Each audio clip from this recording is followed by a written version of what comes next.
Welcome back, guys, to the Captain Sharks podcast.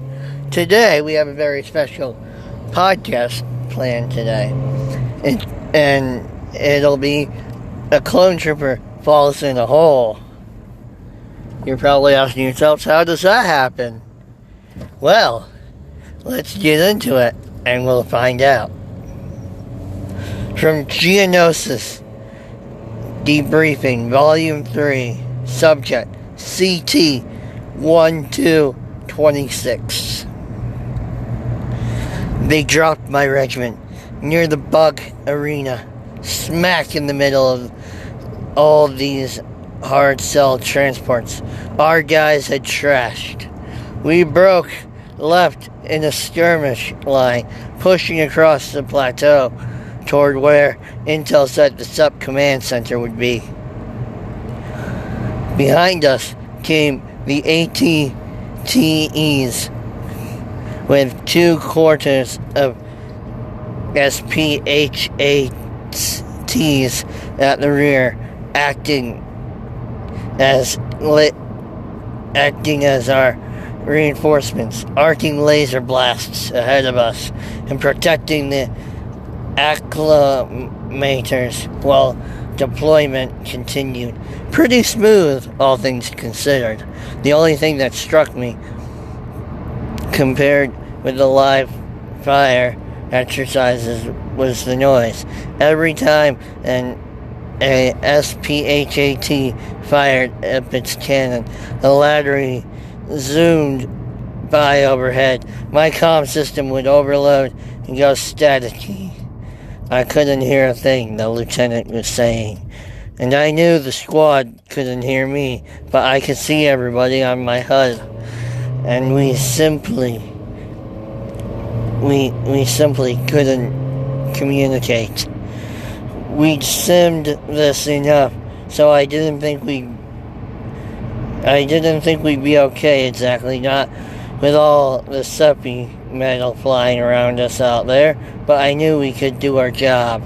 The HUD lit up red everywhere. I cranked up my magnification and saw just about every kind of clanker on the SUP roster coming at us. A wall of hellfire and spiders and supers and a bunch of red armored B1s thrown in for kicks, all coming hot. On the one hand, that was good. The fact that they were putting up a hell of a fight suggested we were on the right vector. On the other, I sure hoped someone had called for air support because we were about to get mauled. The hailfires were in missile range, and I had warning indicators everywhere when it happened. One moment I was running along, the next I'm on my back and looking back the way I came, upside down, of course. I couldn't hear anything, and my HUD was out. So once my brain unscrambled, I realized I was lying on the forward slope of a brand new crater with my feet higher than my head. At first I thought a hailfire had shelled us, but it turned out it was a projectile from one of our own walkers, one whose guidance system was glitched.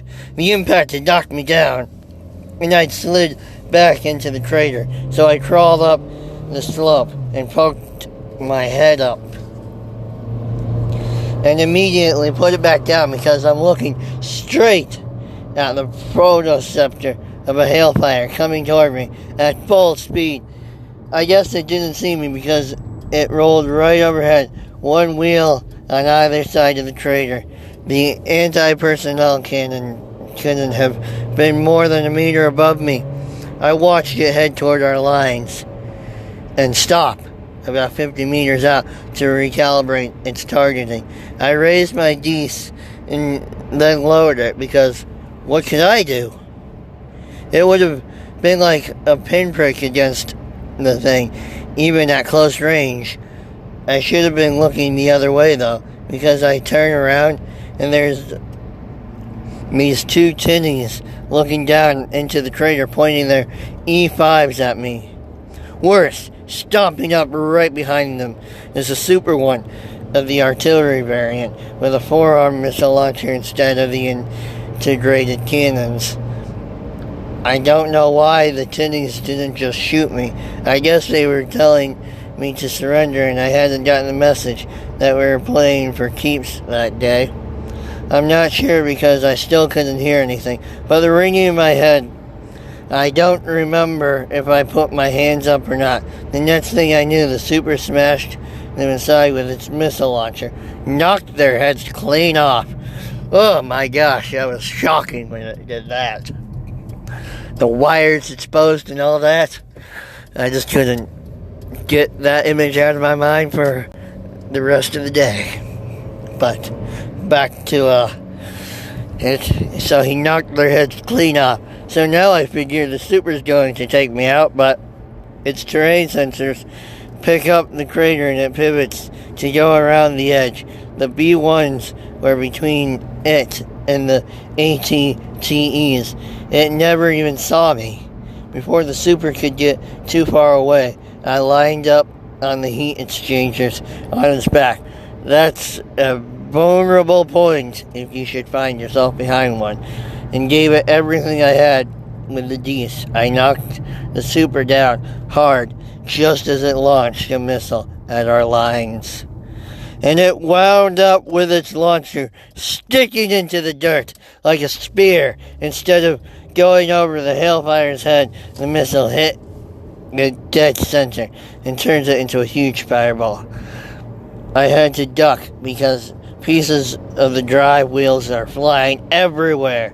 I pick up my head. Well, how did I pick up my head? I meant to say I pick my head back up, and the Super's on its knees trying to get its launcher unstuck. Its logic module trying to process what had just happened. I knew how the thing felt. I also knew if it got back up, it would be lights out for me. So I hit it with a droid popper, ran over, stuck my D's in the heat exchanger, and gave it 3 or 4 shots. Stretch one Super droid. Ha! It was the best time of my life doing that. Taking out the Hellfire blew a hole in the sub's defensive screen. A hole the ATTEs marched right through. 5 minutes later, I did a hand up into the Walker's crew cabin where they had a new bucket with a working HUD waiting for me. I got a commendation for that. I tried to refuse it, but the generals kept talking about the quick thinking and resourcefulness. Quick thinking, smart thing. Smartest thing I did was fall in a hole.